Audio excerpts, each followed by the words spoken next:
करकमच्या श्रीमती रुक्मिणी कुंभार यांना सावित्रीबाई फुले हिरकणी पुरस्कार जाहीर. करकम चेतना विकास मंडळ संचलित न्यू इंग्लिश स्कूल करकम येथे जागतिक महिला दिनानिमित्त विविध क्षेत्रात उल्लेखनीय कार्य करणाऱ्या महिलांचा गौरव करण्यात येत आहे.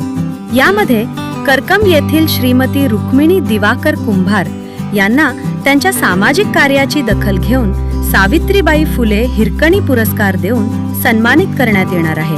हा सन्मान समारंभ 12 मार्च 2026 रोजी सकाळी 9 वाजता न्यू इंग्लिश स्कूल करकम येथे आयोजित करण्यात आला आहे.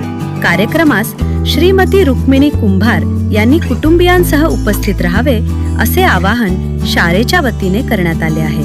या कार्यक्रमाबाबतचे पत्र शाळेचे मुख्याध्यापक तसेच शाळा समितीच्या अध्यक्षांच्या स्वाक्षरीने देण्यात आले असून भविष्यातील कार्यासाठी शुभेच्छाही देण्यात आल्या आहेत. तरी हा पुरस्कार दिल्याबद्दल औदुंबर कुंभार, अरुण कुंभार, अशोक कुंभार व सर्व कुंभार परिवार यांच्याकडून चेतना विकास मंडळ, शाळेचे मुख्याध्यापक, सर्व शिक्षक कर्मचारी स्टाफचे आभार.